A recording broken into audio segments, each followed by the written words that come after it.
create usable stuff forever. Much rather that at least be code side if it's going to happen. So let's use game start. I mean, we're starting the game, right? It's a perfect sound effect. So again, more order of operations stuff since I'm copy and pasting and doing things out of order. Cool. So we're, oops, I got these all wrong. What am I doing? I guess I didn't move those yet. That was good.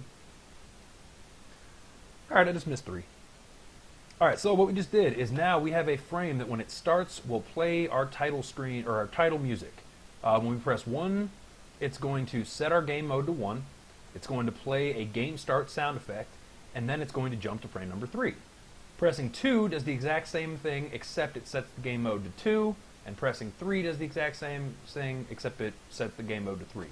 Now the problem here, and I'm going to run the program before I fix this, but the problem here is that the second you press 1, it is executing all 3 of those things as quickly as it possibly can. So the problem there is we're not going to be able to hear the sound effect because it's going to start playing the sound effect and immediately jump frames. So we're not going to be able to hear the sound effect and see any kind of flourish. That timing is going to be super abrupt. But I want to show you guys before I fix it. So let's run this thing as is. One of the other million great things about Fusion is you don't need to be all worried about, oh, I can't build now, oh, I can't. You can almost always run. You're just going to have logical bugs all over the place. So let's see how it looks. Looks like nothing. Let's try it again.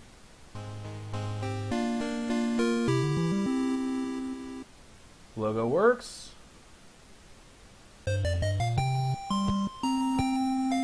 Transitions on in here.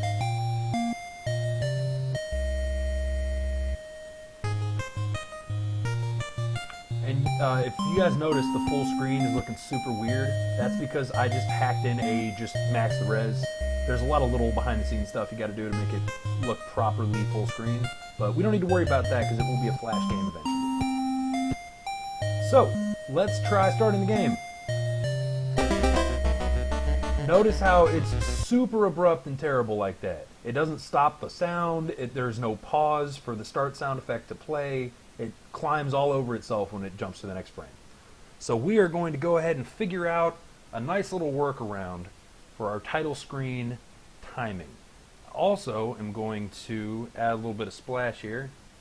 And this is basically the same thing that the first Castlevania on Nintendo did, where the little press start to start the game prompt flashes.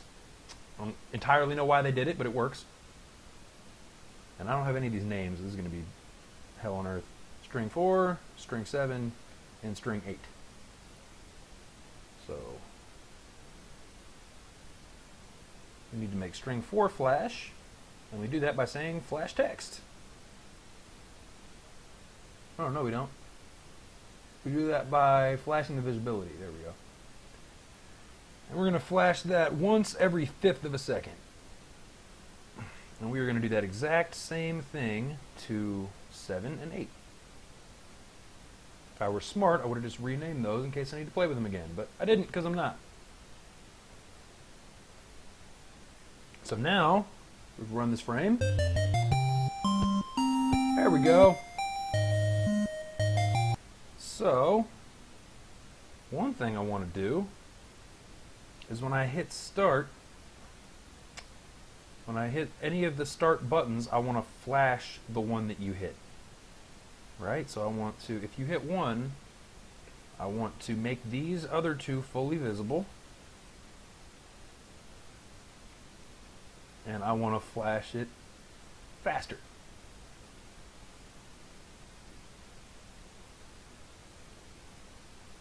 And I'm copying this logic around here. Cool, so now all 3 of these, assuming I did this correctly, if I hit 1, it will make the press 1 for whatever mode flash, and then the 2s and 3s will stop blinking. And that the appropriate 2 and 3 logic will happen with 2 and 3. But we still don't have this timing situation handled yet.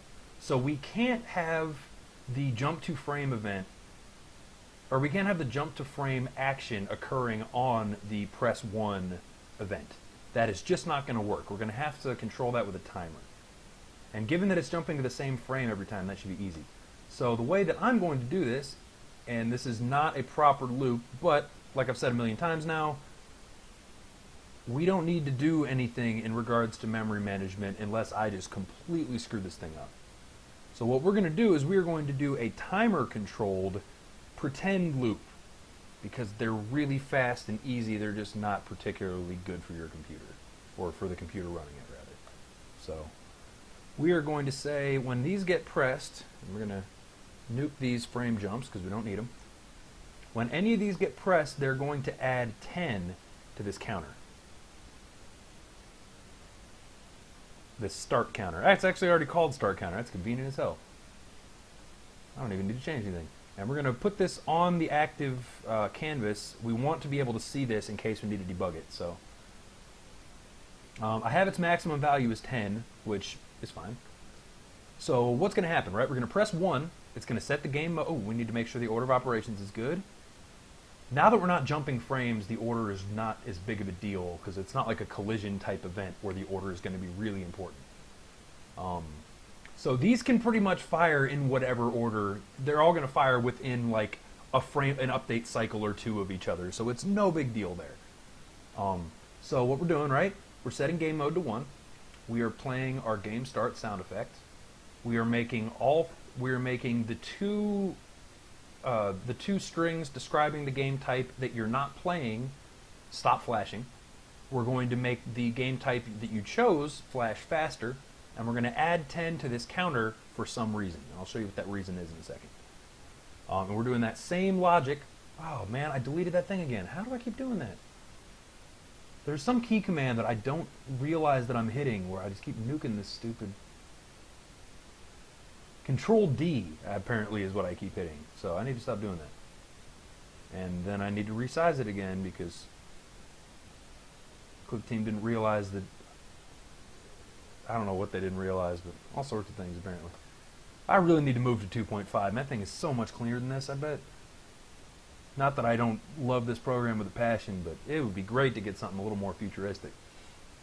And I do already own it. I just haven't installed it yet. It's a little too intense for me. So can't migrate versions in the middle of projects. When I worked at Sneaky, we changed Unity versions during our social game project we were making for iPhone. It's called Cloud Village. And it was one of those things where we changed Unity versions and we ran it and everything seemed fine. And then we published the game and it forced us to have an iPhone 5 version whose resolution we didn't support. So in order to not make it just look like an absolute train wreck, we needed to like hack in these terrible black bars that covered up the sides of the map. So it just made it look like it was running in the original iPhone resolution. And really we were just hiding the sides of the screen. It was dirty, but I mean, it was literally the only thing we could do given just stupid, we just had insane higher up pressure for, no, this has to go out now, and it wasn't ready, and even if it was ready, the game was just hilariously out of date by the time we got it done for a whole host of reasons I don't want to get into right now, but long story short, don't update your version of what you're using to make your program while you're in the middle of making your program. That can have just absurdly disastrous effects across the board. So, back to this deal. Now, what we need to do, right, is we need to do something with this timer that we just added 10 to. So what I'm going to do is I'm going to have this event right here, which is, if this timer is greater than 0, which is only going to happen once I've added to it, or actually I'm going to change the way I'm phrasing this logic, but, so every 10th of a second, that's 10/100ths of a second, assuming that this counter is over 0, so that way it's not always checking for the event. Well, it kind of still is, but no, I won't get into that. So every 10th of a second, assuming that this counter is greater than 0, I want it to subtract 1 from this counter.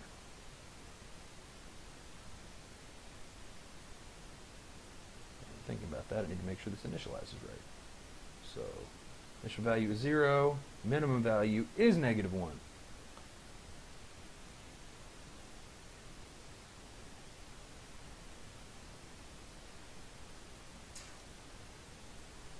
You know, this is actually really stupid that I'm doing it this way. I don't know why I'm doing it this way, but let's see if I can make it work. So we're actually going to undo this little thing. We're going to say every 1/10 of a second we're going to subtract it. No, we're not. Shit. Okay. I don't know why I'm trying to do it this way. This is so finicky, but I'm going to make it work, damn it. We're going to make the maximum value 12. That'll work. And we're going to add 12 instead of 10. And the reason that I'm editing these and not just doing that little drag and drop thing is the drag and drop thing doesn't maintain its position in the queue. And I don't want to have to double click things and reposition them. So that's just as fast, if not faster, given what I would have had to do on the flip side. So every 10, it's going to subtract 1. When this start counter is equal to 2, and I don't think we're going to have a problem with that logic because it's updating slowly enough that I don't think it'll skip the frame where this happens. But it might. You never know. When this thing equals 2, that is what's going to start that's what's going to jump us to our game screen. So, kind of an ugly loop, or pretend loop, but I think it's going to work. So, let's see how this works now. Start the whole game over.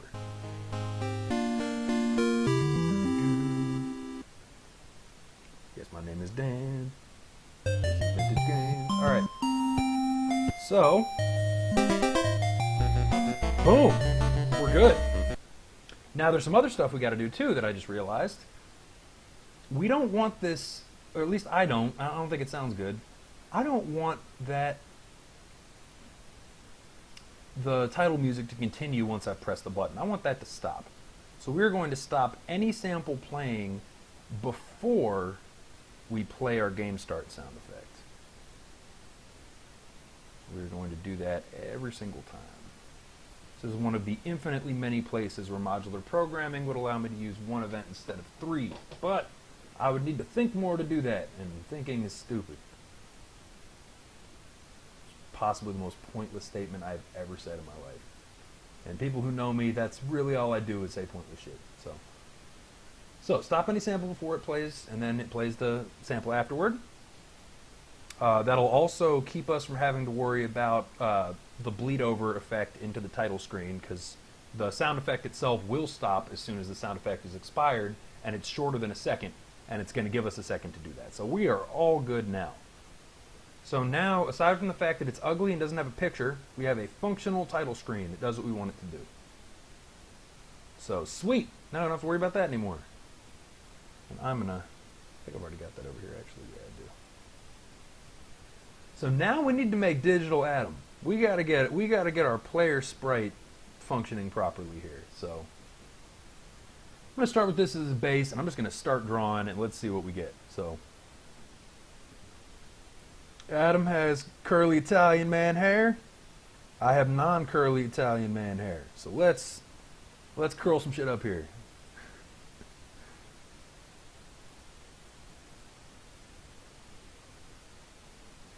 I don't have nearly enough pixels to give the illusion of curly hair. Maybe I do. I don't know. I just don't know what I'm doing. So. Oh, dude, this is golf. We're going to give him a golfer hat. That makes everything way easier. Cool. So. And we're just going to give him a good old-fashioned baseball cap thing going on here.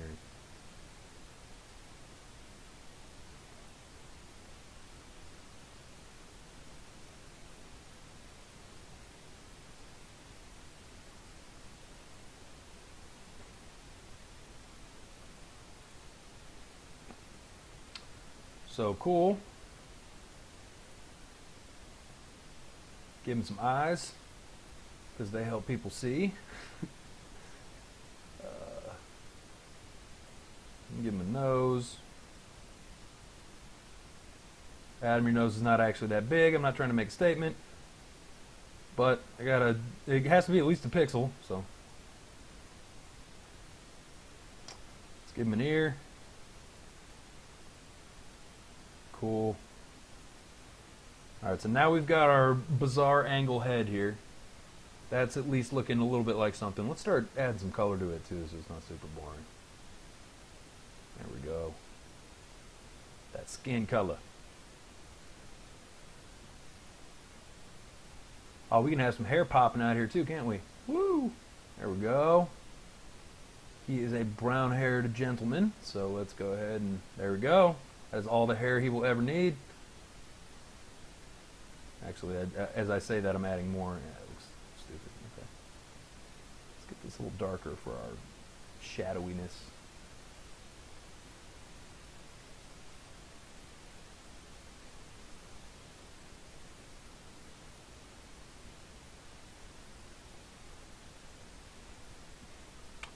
I don't really know what to do with any of the rest of the shadows, so we're just going to leave it alone. We're going to give him a bright red hat because he's not Tiger Woods, so I'm not going to give him a bright red shirt.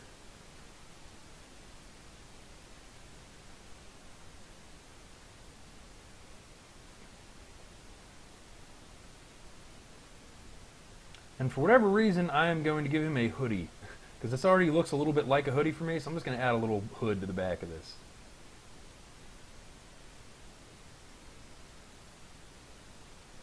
And this hoodie is going to be gray, because why not?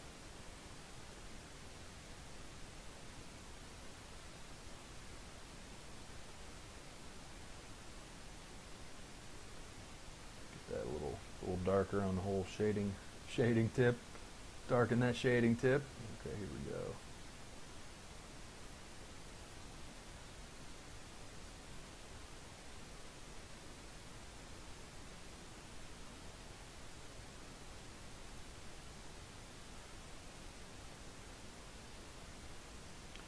And then we'll color his arms in too, because the man is wearing a hoodie after all.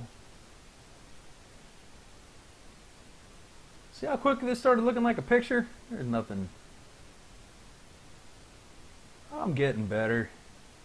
I'm never going to be I'm never going to be like put it this way, I'm never going to make any money other than from my own games with my own art, from my art. Like no one else is ever going to contract me to do anything. If you're thinking about doing that, don't. I don't know what I'm doing. But I'm getting all right. It's no longer just like an automatic eyesore every time I draw something like it used to be. Any of my buddies who knew me back in like 2007, 2008 when I was first trying to take, making games seriously and take it from the whole hobby thing to the, you know what, I want to do this for a living kind of thing. My art just sucked. I just could not visualize anything. My pixel art was still better than my actual art, but I mean, on either side, I just didn't have any idea what I was doing. Oh, dude, we're giving him cargo pants because I'm Big Dan and all I wear, due to my complete lack of fashion sense and blindingly white skin, are cargo pants. So we're going to give him that kick-ass cargo pocket right there, and he is just looking fresh to death and a half. And if we're doing that, we got to go khaki style, right? What color would khaki style be? I don't know, so we're going to do a different color. We're giving him blue pants. Blue cargo pants.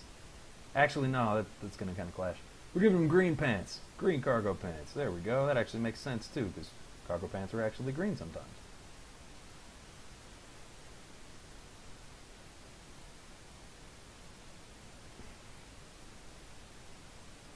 Alright, let's do a little bit of my elementary school super kick-ass shading technique action party festival. And then we'll darken that bad boy a little bit there.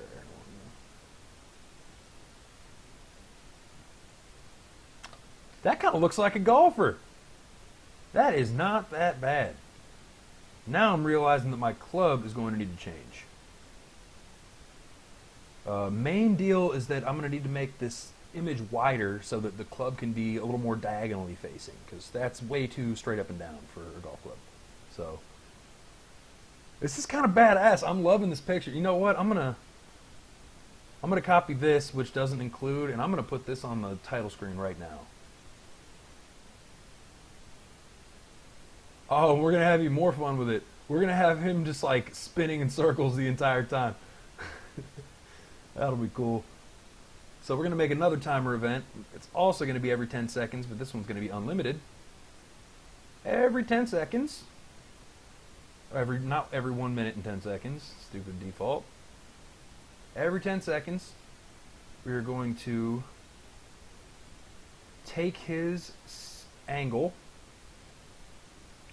and we are going to set it to his angle plus 10.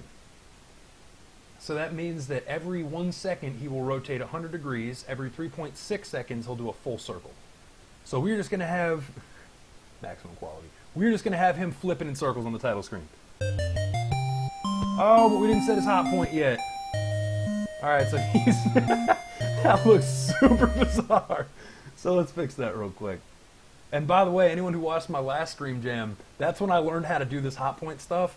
I had like an hour of just maddeningly frustrating lack of success trying to get things to rotate properly because this little thing right here that says view action point, I did not know it existed. So I'm sitting here trying to set the action point through code, and man, it was the most frustrating thing I've ever done in my entire life. So let's look at how big this thing is, right? 24 by 42, which would mean that 1221 is the dead center. So let's put it there. Cool. So now, when we have Murderatti, excuse me, because it's the digital version, it didn't help at all. What the hell? That's weird. Did I not save it?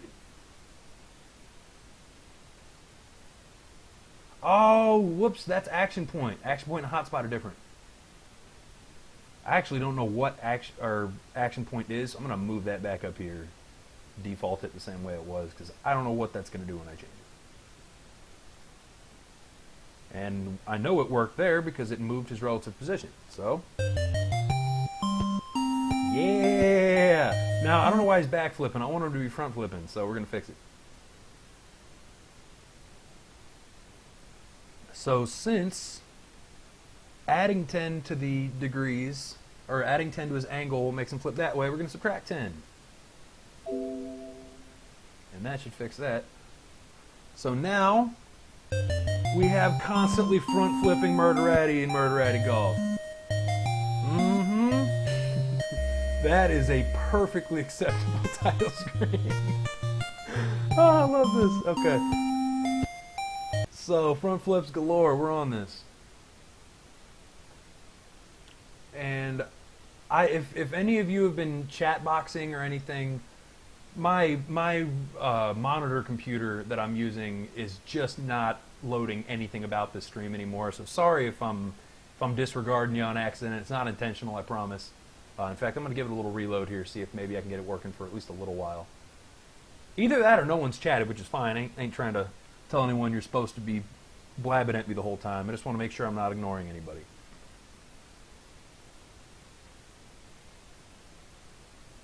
And it looks like it just completely up and froze when I did that. Fantastic! Good old Steve Jobs boning me from the grave. I love you. Fucking idiot. Okay, yeah, it's a little bit over the line, but I don't care. I didn't know.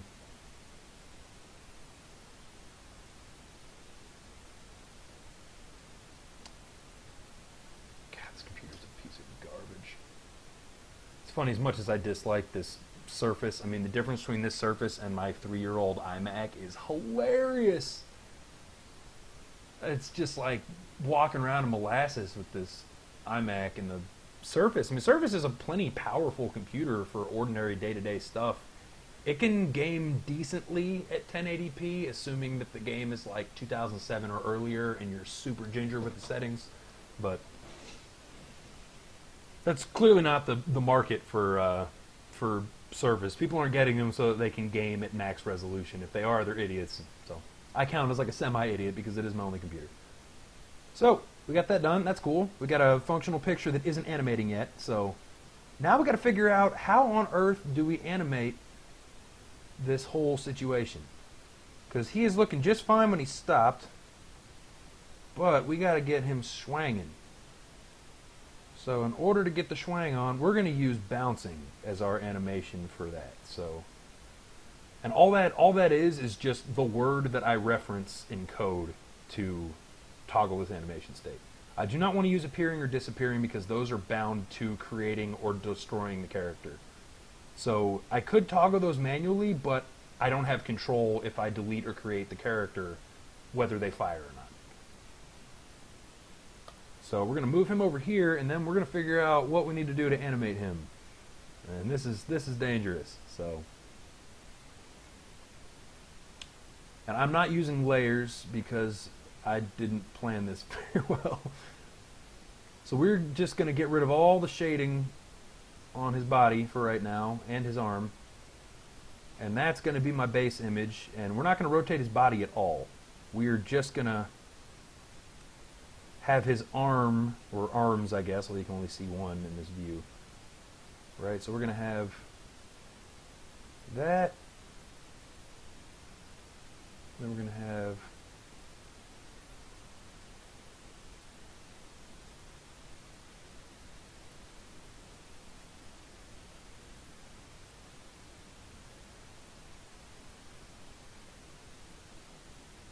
about the same length. Not quite. We're going to have that.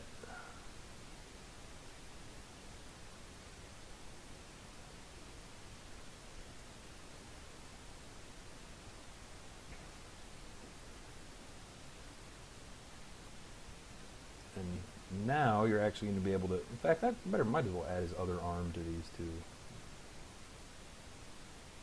Those got to be darker because they're behind him. Update the original. Cool. So now we got two-handed golf club man.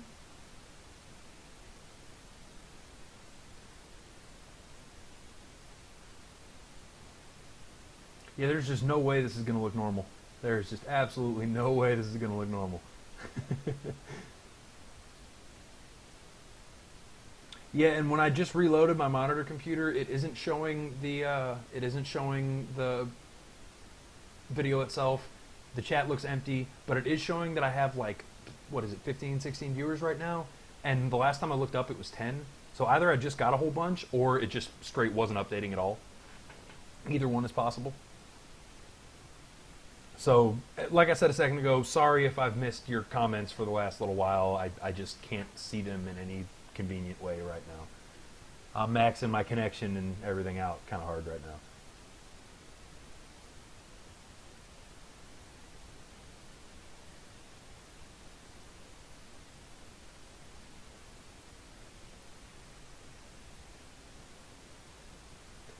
So this isn't going to make a whole lot of sense because your body would have to be... There you go. What's up, Vincent? How you doing, man? It's been a whole minute since I've talked to you. How are things over on the Nintendo Life side of the pond, man? It's been, goodness, probably 3-4 months since I posted there. I've been super busy.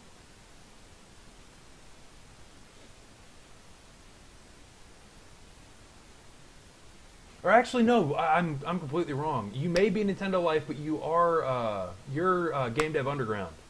That's the association there. And I did just post there today, actually, so not nearly as behind on that front.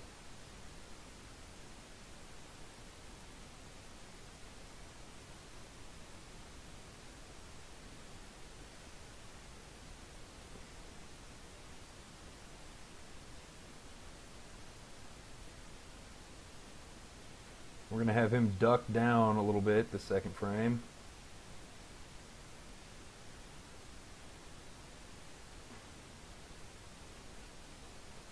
Third frame.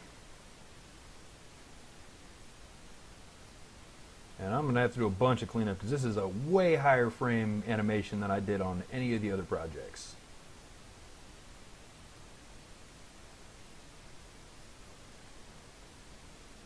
So I don't know how this one's going to come out at all. It is going to probably look like his arm is changing size and growing out of weird spots of the side of his body. And that's okay. 1, 2, and that's going to be back there. Ugh, ugly. Adam's a good looking man. I don't need to be disrespecting the look.